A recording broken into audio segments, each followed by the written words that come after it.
தமிழர்களுடைய வீர விளையாட்டுகளில் ஒன்றுதான் கபடி. கபடி என்று சொன்னாலே இது தமிழர்களுடைய விளையாட்டு என்று இன்றளவு பேசப்பட்டு வருகிறது.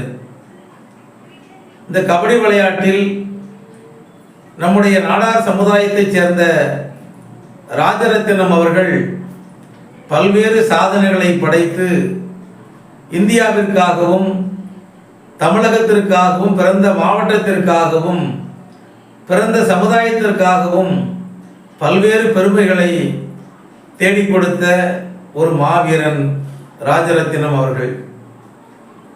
கன்னியாகுமரி மாவட்டத்தில் கணபதியாபுரம் என்ற சிற்றூரில் ஒரு எளிய குடும்பத்தில் பிறந்தவர் தான் இந்த ராஜரத்தினம் அவர்கள். சிறிய வயதிலேயே இவருக்கு கபடி விளையாட்டின் மீது தீராத ஆசை. கல்வியை விட இவர் அதிகமாக நேசித்தது கபடி விளையாட்டை தான். அதனால்தான் இவர் குறைந்த கல்வி 10ஆம் வகுப்பு வரை மட்டுமே அப்போது இவர் கல்வி கற்றிருக்கின்றார்.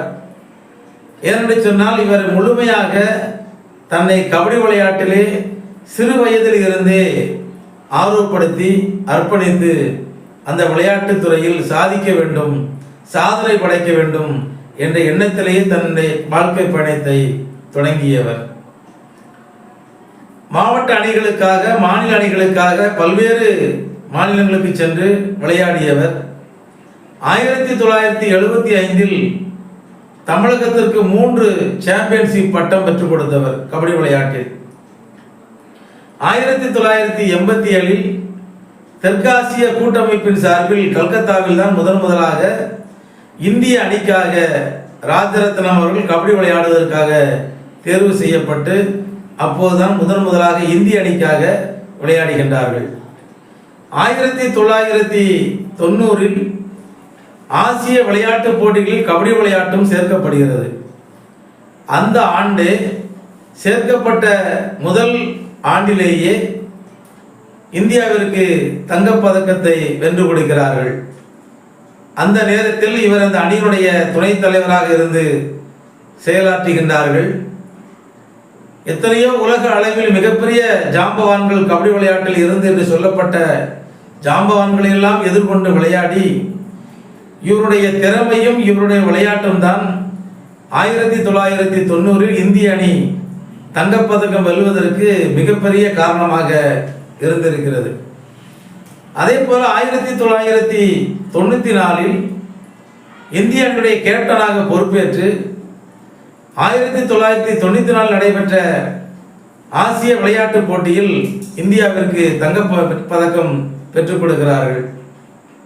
இதையெல்லாம் அறிந்த மத்திய அரசு அதே ஆண்டில் 1994 இவருக்கு அர்ஜுனா விருது வழங்குகின்றது. அந்த விருது வழங்குகின்ற நேரத்தில் கூட ஒரு சுவையான செய்தி நடந்திருக்கிறது. இவருக்கு அர்ஜுனா விருது அறிவிச்சாச்சு, டிவியில் பிளாஸ்டிக்ஸ் ஓடிக்கிட்டு இருக்கு. கபடி வீரர் ராஜரத்தினம் அவர்களுக்கு அர்ஜுனா விருது வழங்கப்படுகிறது என்று டிவியில் நியூஸ் ஓடிக்கிட்டு இருக்கு. இவர் இருப்பது தனது சொந்த ஊரான கணபதியாபுரத்தில் இருக்கின்றார்கள். இவர்களுக்கு தனது விருது கிடைத்தது இவர்களுக்கு தெரியாது. மரியாதைக்குரிய பத்மஸ்ரீ டாக்டர் ப. சிவந்தி ஆதித்தனார் அவர்கள் அப்போது இந்திய ஒலிம்பிக் சங்கத்தினுடைய தலைவராக இருக்கிறார்கள். அவர்கள் தான் ராஜரத்தினம் அவர்களுக்கு ஆள் அனுப்பி அவருக்கு அர்ஜுனா விருது கிடைத்திருக்கிறது என்ற செய்தியை சொல்லிவிடுகிறார்கள். அதற்கு பிறகுதான் தனக்கு அர்ஜுனா விருது கிடைத்த செய்தியையே ராஜரத்தினம் அவர்களுக்கு தெரியும். ஏனென்றால் அந்த காலத்தில் அந்த அளவிற்கு ஒரு எளிய குடும்பத்தில் பிறந்து மிகப்பெரிய சாதனைகளை படைத்தவர். அதே மாதிரி இவருக்கு ஒரு வாட்டி பாகிஸ்தான் அணியோடு எதிர்கொண்டு விளையாண்டுருக்காங்க. நமக்கே தெரியும், விளையாட்டு போட்டி என்று சொன்னால் இந்தியாவும் பாகிஸ்தானும் விளையாடுது அப்படின்னா நம்ம உயிரை கூட அவ்வளவு தேசத்தை நேசிக்கின்றவர்களாக அதை அவ்வளவு உன்னிப்பாக கவனிப்போம். ஒரு முறை இவர் பாகிஸ்தான் அணியோடு விளையாடுகின்ற போது ஜெயிச்சிட்டாங்க, இந்திய அணி ஜெயிச்சிட்டாங்க. அப்போ என்ன செய்வாங்களா அப்படின்னா, இந்திய அணி எந்த அணி ஜெயிச்சதோ அந்த அணியை கூட்டிகிட்டு போகும்போது அந்த நாட்டுடைய தேசிய கீதம் ஒலிக்கப்பட்டு தேசிய கொடியை போற்றப்பட்டு அதுக்கு பிறகு தான் பதக்கம் கொடுப்பாங்க. அவர் ஒரு பேட்டியில் சொல்கிறாரு, எப்பொழுது நம்ம ஒரு பதக்கம் வாங்க செல்கின்ற போது, நம் நாட்டினுடைய தேசிய கீதம் ஒலிக்கின்ற போது, நம் உடம்பில் தேசிய கொடி போர்த்துகின்ற போது, நம்மை அறியாமலே இந்தியன் என்ற ஒரு உணர்வில் மெய் சிலுக்கும்படியா அந்த இடத்துல ஒரு உணர்வு இருக்கும். அது உணர்ந்து பார்த்தவங்களுக்கு மட்டும்தான் தெரியும் அப்படின்னு சொல்லி கூட ஒரு பேட்டில் சொல்லியிருக்காங்க. அப்படி அந்த பதக்கத்தை வாங்க செல்கின்ற போது பாகிஸ்தானை அணியை வெற்றி பெற்று, பாகிஸ்தான் அணியை அவர்களோடு விளையாண்டு அப்போது வெற்றி பெற்று அந்த பதக்கம் வாங்க செல்லுகின்ற போது பாகிஸ்தான் அணியைச் சேர்ந்த ஒருவர் இவர் மீது குற்றம் சாட்டுகின்றார். என்ன சொல்றாரு? ராஜரத்னம் அவர்கள் ஊக்க மருந்து சாப்பிட்டுருக்காங்க அப்படின்ற ஒரு குற்றச்சாட்டை அந்த இடத்துல முன்வைக்காங்க. அடுத்த ஒரு 5 நிமிடத்தில் இவரை மருத்துவ பரிசோதனைக்காக அழைத்து செல்கின்றார்கள்.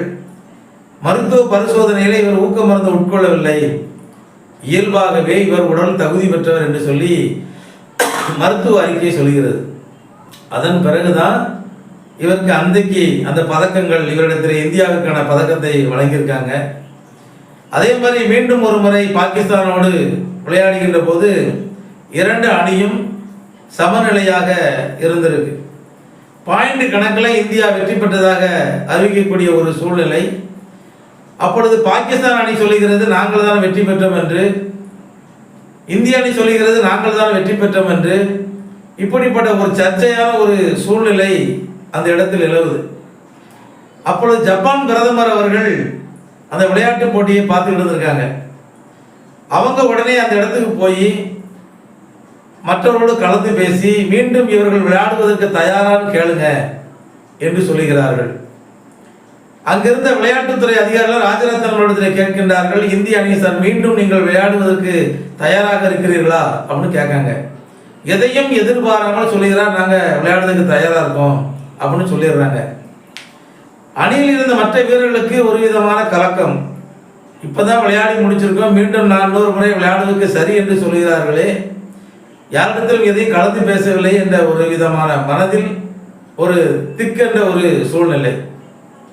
சரி, ஓய்வு வரைக்கு வர்றாங்க. ஐயா ராஜரத்னம் அவர்கள் தன்னுடைய ஓய்வு வரைக்கு வர்றாங்க. வீட்டுக்கு தொலைபேசியில் தொடர்பு கொள்கிறார்கள். இன்றைக்கு பாகிஸ்தான் அணியோடு நான் விளையாடுகின்ற போது இப்படி ஒரு சூழ்நிலை நடந்துவிட்டது. நான் இந்திய அணிக்காக வெற்றி பெற்று இந்தியாவுக்கு திரும்புவேன். அப்படி ஒருவேளை நாங்கள் தோற்றுவிட்டால் என்னுடைய ஓய்வறை 22வது மாடியிலே நான் இருக்கிறேன், அங்கிருந்து குதித்து தற்கொலை செய்து கொள்வேன், நான் நாட்டிற்கு திரும்ப மாட்டேன் என்று சொல்லி தன் வீட்டுக்கு தகவல் சொல்றாங்க. தன்னுடைய வீட்டில் இருக்கவங்களுக்கு அந்த சூழ்நிலை எப்படி இருக்கும்னு கொஞ்சம் யோசிச்சு பாருங்க. தான் வெற்றி பெற்றால்தான் நாட்டுக்கு திரும்புவேன், இல்லை என்றால் திரும்ப மாட்டேன் என்று சொல்லுகிறார்கள். இப்படிப்பட்ட ஒரு சூழ்நிலையில் மீண்டும் விளையாடுகின்றார்கள் பாகிஸ்தான் அணியோடு. அன்றைக்கு மிகப்பெரிய அபார வெற்றியை பெறுகிறது இந்திய அணி. இப்படி இந்தியாவுக்காக, தன் தேசத்திற்காக பல்வேறு பதக்கங்களையும் பட்டங்களையும் பெற்றுக் கொடுத்தவர் தான் இந்த ராஜரத்னம் அவர்கள். ஒரு முறை ஒரு பத்திரிகையாளர் அவர்கள் இவரிடத்தில் பேட்டி காணுகின்றார்கள். நீங்கள் அரசாங்கத்திடம் நீங்கள் எதிர்பார்ப்பது என்ன அப்படின்னு கேட்காங்க. அப்ப ராஜரத்னம் அவர்கள் சொல்லுகின்றார்கள், விளையாட்டுத்துறை சம்பந்தப்பட்ட அனைத்து அலுவலகங்களிலும் விளையாட்டு வீரர்களைத்தான் நீங்கள் நியமிக்க வேண்டும். அதிகாரிகளாக, அங்கு செய்கின்ற வேலை செய்ய பணியாளர்களாக, விளையாட்டுத்துறையில் சாதனை படைத்தவர்கள், விளையாட்டுத்துறையில் ஆர்வம் கொண்டவர்களை அந்த துறை சார்ந்த அலுவலகத்தில் வேலைக்கு பணியமர்த்தப்பட வேணும். இதை நான் அரசுக்கு ஒரு வேண்டுகோளாக வைக்கிறேன் அப்படின்னு சொல்லுறாங்க. அந்த பத்திரிகையாளர் மீண்டும் கேட்கின்றார், இந்த விளையாட்டின் மூலம் நீங்கள் கற்றுக்கொண்டது என்ன அப்படின்னு கேட்காங்க. அவர் சொல்லுகின்றார், நான் ஒரு இந்தியன் என்ற ஒரு உணர்வை அந்த இடத்தில் நான் பார்த்தேன். ஏன்னா இன்னைக்கு தெரியும் நமக்கு, இன்னைக்கு கபடி விளையாட்டா இருக்கட்டும், இல்லை கிரிக்கெட்டா இருக்கட்டும், இல்லை பேட்மிண்டனா இருக்கட்டும், ஃபுட்பாலாக இருக்கட்டும், எந்த விளையாட்டா இருந்தாலும் சரி, ஒரு உலக அரங்கில் விளையாடுகின்ற போது, தன் நாடு விளையாடுகின்ற போது தன் நாட்டினுடைய ரசிகர்கள் நம்ம ஊக்கப்படுத்த விதம் இருக்கு பார்த்தீங்களா, அதுதான் மிகப்பெரிய வெற்றிக்கு நம்ம கூட்டிட்டு போகும் அப்படின்னு சொல்றாரு. எப்படி இதை நீங்கள் சொல்லுகிறீர்கள் என்று சொல்லுகிறார்கள். இன்றைக்கு கபடி விளையாட்டில் நம்ம ஒரு 10 5 பாயிண்ட் 2 பாயிண்ட் எடுத்திருந்தோம். அந்த நேரத்தில் நம்முடைய ரசிகர்கள்லாம் மிகப்பெரிய ஆரவாரம் செய்வாங்க. அந்த ஆரவாரம் செய்கின்ற போது யார் தமிழன், யார் வேற மொழியை சேர்ந்தவன், யார் வேற மாநிலத்தை சேர்ந்தவன் என்ற ஒரு வேறுபாடு இல்லாத அளவிற்கு இந்தியன் என்ற ஒரு உணர்வோடு அந்த இடத்துல நம்மளை ஊக்குவிக்கும் போது நமக்கே ஒரு ஆச்சரியத்தையும் ஒரு புல்லரிப்பான ஒரு சூழ்நிலை ஏற்படுத்தும். அதுதான் இந்தியன் என்ற ஒரு உணர்வை உணர்கின்ற ஒரு சூழ்நிலையாக நான் பார்த்தேன் என்று சொல்லுகின்றார்கள். அது மட்டுமல்ல, தன்னுடைய 2 பெண் குழந்தைகளையும் கபடி விளையாட்டிலேயே அர்ப்பணிக்கிறார்கள். அதில் ஒரு குழந்தை ஜீவிதா என்ற ஒரு பெண்மணி இந்திய அணியினுடைய பெண்களினுடைய கேப்டனாக இருந்திருக்கிறார்கள். பல்வேறு பதக்கங்களை பெற்று தமிழகத்திற்கு பெருமை சேர்த்து கொடுத்திருக்கிறார்கள். எதற்காக இன்றைக்கு நான் இதை உங்களிடத்திலே பதிவு செய்கிறேன் என்றால், நம்முடைய நாடார் சமுதாயத்தில் இருக்கின்ற இளைஞர்கள், விளையாட்டுப் போட்டிகளில் ஆர்வம் கொண்ட இளைஞர்கள், கபடி விளையாட்டிலே ஆர்வம் கொண்ட இளைஞர்கள், ராஜரத்னம் போன்றவர்களைப் போல நாமும் விளையாட வேண்டும், சாதனை படைக்க வேண்டும் என்று அவர்களை முன்மாதிரியாக எடுத்துக்கொள்ளணும். அதே போன்று இன்னைக்கு நம்முடைய நாடார் சங்கங்கள் எல்லாம் இன்னைக்கு எத்தனையோ ஊரில் பொங்கல் வருது, ஏதோ ஊரில் திருவிழா வருது. நம்ம அன்னைக்கெல்லாம் விளையாட்டு போட்டிகள், கபடி விளையாட்டு போட்டிகள் அங்கங்கே நடக்கும். அதெல்லாம் நம்ம சொந்த இடத்துல நடக்காது. ஏதாவது ஒரு நம்ம ஊரில் ஒரு முக்கியமான ஆள் இருப்பாங்க, அவங்களுடைய இடமா இருக்கும், அந்த இடத்த சுத்தப்படுத்தி அதுக்கு நம்மளே ஒரு பேர் வைப்போம். காமராஜர் திடல், இல்லை ஏதோ ஒரு சாமி பேர் வச்சு இந்த திடல் அப்படின்னு சொல்லி பேர் வைப்போம்.